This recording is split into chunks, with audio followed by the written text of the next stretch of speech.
Ladies and gentlemen, boys and girls, children of all ages, welcome to the Robert Sports Show, from the independent scene to the main event of WrestleMania. As always, I'm your host, Robert. Alright, like we've done for 8 years previous, 9 years in a row now, the very first show of 2025, New Japan Pro Wrestling Wrestle Kingdom preview. Wrestle Kingdom 19 on January 4th. This will be the 34th January 4th show at the Tokyo Dome. In those previous 8 seasons, there's been 100 matches. Picked 60 right, got 40 wrong, so I'm 60 and 40, 60%. Last year was 8 and 3 overall. Now, if you look back at the history of this January 4th show at Tokyo Dome, the very first one was New Japan Super Show 2 with WCW. So in 1992, we were talking January 4th, 1992, the commentaries were Jim Ross, Tony Schiavone, and hosted by Eric Bischoff. Some of the WCW talent on that show: Dustin Rhodes, Big Van Vader, Lex Luger defended the WCW World Heavyweight Champion against Masahiro Chono, Sting in a great Muda against the Steiners in the main event. So yeah, there's been a lot of rich history at this Tokyo Dome on January 4th. So for the 19th year in a row, it's going to be under the Wrestle Kingdom banner. So yeah, it's an amazing show set up. I know it's being in Central Time Zone. 2 a.m. is when this is live in New Japan, NJPW World. I will get up and watch the Wrestle Kingdom. There's not too many shows that I'll do that for. Wrestle Kingdom is one of them. So at 2 a.m. on Saturday morning, I will be up watching it live on X, on BlueSky, whether on social media. So yeah, we're going to kind of run down the card, see my thoughts and stuff about it, and we're going to go from there. All right, so the pre-show is the New Japan Rambo. Now, in previous years, this was determined the KOPW Championship, which is the King of Pro Wrestling. They vacated at the end of the year. They had the big Rambo at Wrestle Kingdom, and then whoever won the Rambo was the champion, and then that title was defended throughout the year, but they've retired that. So now the Rambo in the pre-show is going to be number one contender for the IWGP World Heavyweight Championship. So with that, we don't know any of the wrestlers yet in it. It's all surprise. They'll come out randomly. It's a complete surprise, and the match can actually end before they're all out. So I'm going to just kind of two off the wall picks out there. I think it needs to be a name. I think like we get in the WWE Royal Rumble, like we get at Mania sometimes, that big shocker name. The two names I'm going to throw out there is going to be Kota Ibushi, returning to New Japan Pro Wrestling, and then Kenny Omega. We know Kenny Omega is going to make his return at Wrestle Dream on the 5th on Sunday night. And so I could see him showing up here and winning this and setting up something with Omega, and if Zack Sabre Jr. is still champion, that could be a fun match. But yeah, so a lot to determine here, because what New Japan Pro Wrestling does, Wrestle Kingdom kind of sparks the entire year, and then we revamp next year for Wrestle Kingdom. So a lot of these titles typically change hands at Wrestle Kingdom, at least over the years they have. Alright, the first match on the main card, we have the IWGP Junior Tag Team titles on the line in a Tokyo Terra 4-way ladder match. What a Tokyo Terra 4-way ladder match is just a ladder match. My guess is some other weapons. It's probably be more of a TLC-ish match, but they can't use TLC. For the junior tag titles, so this should be fun. We have the current junior heavyweight tag team champions, Intergalactic Jet Setters, Kevin Knight and KUSHIDA, taking on Ichiban Sweet Boys, Robbie Eagles and Koji Fujita, Catch 22, TJP, Francesco Akira, part of United Empire, Bullet Club War Dogs, Clark Connors, and Drilla Moloney. Now, the Jet Setters have had the title 78 days. These 4 teams have been fighting for these tag titles since June of 2022. The last 7 title reigns have lasted, 3 of them longer than the current 78 days by the Jet Setters, 311, 253, 184. 3 of them were shorter, 30, 31, and 38. So they're kind of right there in the middle, where we've seen longer, we've seen shorter, but they're kind of in the middle. The last time this title was at Wrestle Kingdom, it changed, Wrestle Kingdom 18. The only team not to be champion won the Best of Super Junior Tag titles. Won the Best of Super Junior Tag League. So yeah, I think Ichiban Sweet Boys, Robbie Eagles, and Koji Fujita, I think because they won the Super Junior Tag League, they've never been tag champions. I think they win this. So that's my pick. Next up, with the IWGP Women's Championship on the line, we have champion Mayu Iwatani versus AZM. Wani has been champion 617 days and counting. Only 6 title defenses in 2024. So this IWGP Women's title has only been defended 6 times in 6 times in 1 year in the last year in 2024. I actually see them taking the title off of Wani and putting it on AZM. So I got AZM winning the title here. Next up, we have a fatal 4-way for the New Japan World Television Championship. We have champion Ren Narita taking on Jeff Cobb, taking on Ryohei versus El Phantasmo. Narita's had the title 78 days and counting. It has changed hands at the last 2 Wrestle Kingdoms. Of the previous 6 title reigns, only 2 have been longer than what Narita is. Zack Sabre Jr., the first title reign was 365 days, and Jeff Cobb, he had the second title reign. He held it 238 days. And Narita's had it 78 plus days. So I think the new television champion coming out of Wrestle Kingdom is going to be El Phantasmo.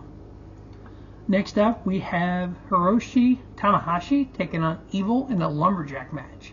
Now, earlier this year, Tanahashi came out and said that his last match will be at Wrestle Kingdom 20, so 1 year from now. But the stipulation on this is if Tanahashi loses, he must retire from in-ring competition. Remember, Hiroshi Tanahashi is the actual commissioner for New Japan Pro Wrestling, so he's matchmaker. So if he loses to Evil, he has to retire immediately. His planned retirement was Wrestle Kingdom 20. So we'll see what there happens here. I have Hiroshi Tanahashi winning here and sticking around for the full year. Next up, we have... The reason I think that Tanahashi wins is if you look at the rivalry between him and Evil, Tanahashi has won 4 of the 7 singles matches, but Evil has won 6 of the 10 tag matches, and in multi-man matches, Evil is 94 to 78. But one-on-one, Tanahashi's won more, so I think Tanahashi wins this. Next up, we have title versus title. Winner take all. The never Openweight champion, Shingo Takagi, taking on the AEW International champion, Konosuke Takeshita. Now, what makes this match real interesting is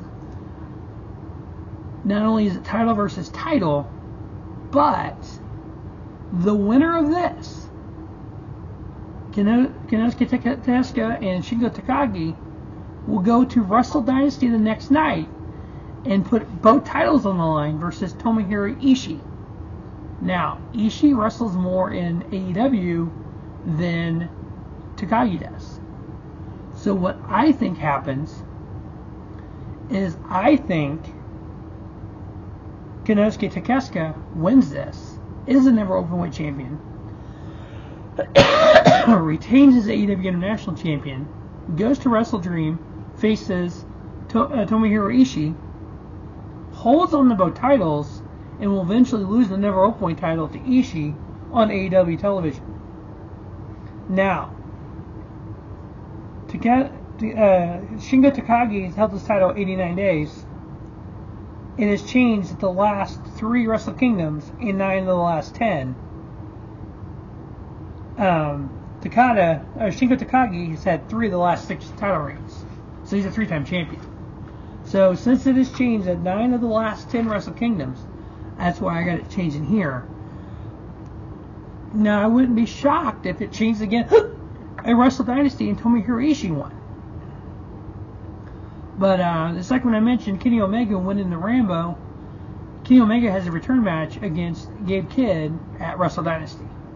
So that Wrestle Dynasty is a New Japan Pro Wrestling, AEW, CMLL, Ring of Honor, Stardom combo show. Oh yeah, and throw in Rev Pro as well, because we have the undisputed British Women's Championship on the line as well. So in a title versus Mercedes Moné. So that could be fun as well. Mercedes Moné could be Moné 3 belts. But we'll put a preview of Wrestle Dynasty out in the coming days. The IWGP Junior Heavyweight Championship on the line. Champion DOUKI taking on El Desperado. El Desperado is actually one of my favorites in New Japan Pro Wrestling. DOUKI's held the titles 180 days. The Junior Heavyweight title has changed hands 10 of the last 11 Wrestle Kingdoms. But only 3 of the last 10 Best of Super Junior winner has won at Wrestle Kingdom.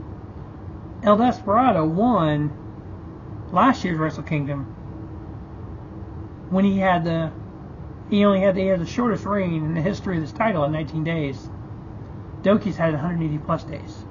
So I got El Desperado winning the title here. Again, it's changed hands 10 of the last 11 Wrestle Kingdoms. Next up, we have the IWGP Global Heavyweight Champion on the line. We had champion David Finlay taking on Teju. Yoda, I remember when he, and that's what's cool about this card is Yoda, Teju, Shota Umino, see who else, Narita. I've only watched Wrestle King. I've been watching New Japan Pro Wrestling long enough.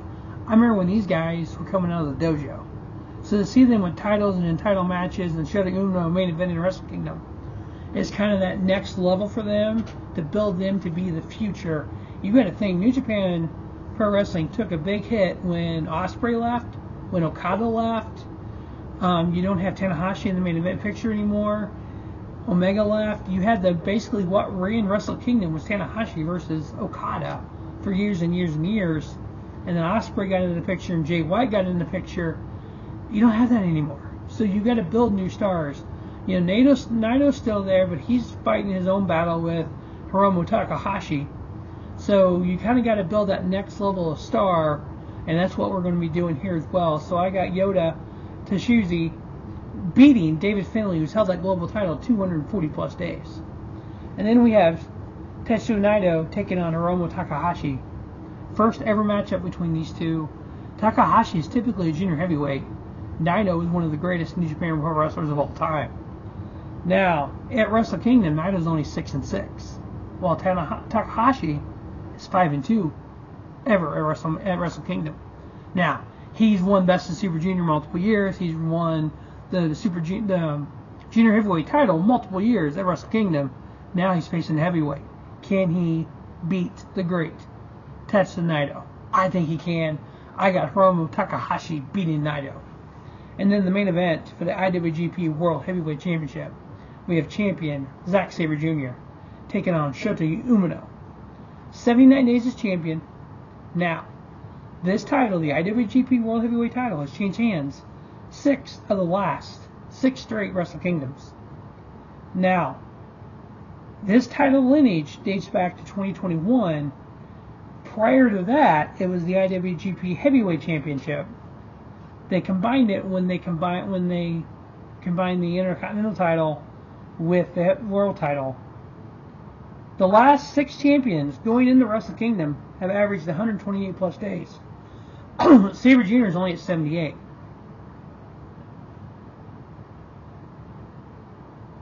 So the champion at Wrestle Kingdom, the champion that won at Wrestle Kingdom, 4 of the 6 held the title more than 100 days. The fact that it's changed 6 straight, which, hey, you'd think it was going to change, but the fact that Sabre's only had it 79 days. I don't think it's a foregone conclusion for Zack Sabre Jr. to lose this title to Shota Umino.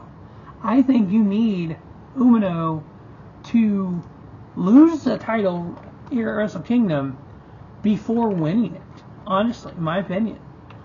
I think if you get that close and you made him in a show like this for Shota Umino, losing the title might be something good to happen from him.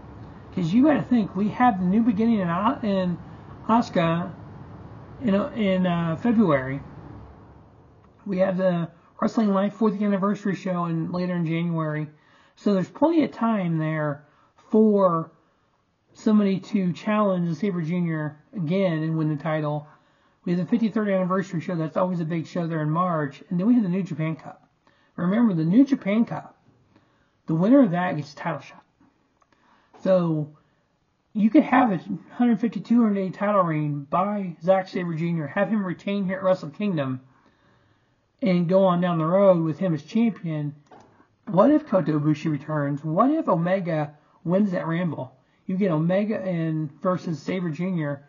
Hell, you could draw that out from June and do it Forbidden Door. But I know right now at Wrestle Dynasty, the only title on the line that's on the line both nights is the Never Openweight title. Nothing else is on the line both nights. So we'll see what happens with that. But Wrestle Kingdom is setting up to be a really good show. Typically, Wrestle Kingdom puts on some of the best matches of the year. We're talking on day 4 of the year. It's going to be the best matches of the year. So yeah, it's going to be fun to see what happens. So I got Sabre Jr. retaining his title. I got Takahashi winning. Yota Teji winning, beating Finlay for the global title. El Desperado winning the junior heavyweight title. Konosuke Takeshita winning the Never Openweight title and retaining his AEW International Championship. I got Hiroshi Tanahashi winning, beating Evil, and keeping his career for another year. I got El Phantasmo winning the World Television title. AZM winning the women's title. Ichiban, Sweet Boys, Robbie Eagles, and Koji Fujita winning the IWGP tag titles, junior tag titles, and that Tokyo Terra 4-way ladder match. So that is Wrestle Kingdom preview. Again, live during the show. I'll be on social media, putting some stuff out there about what's going on. Full review coming after the show for the 34th show at the Tokyo Dome on January 4th. It's going to be a fun year. Rubber Sports Show, Pro Wrestling, and NASCAR. As always, thanks for watching Rubber Sports Show, and don't just have a great day. Have a spiffy day. Rubber Sports Show, your YouTube leader, sports channel content. From the independent scene to the main event of WrestleMania.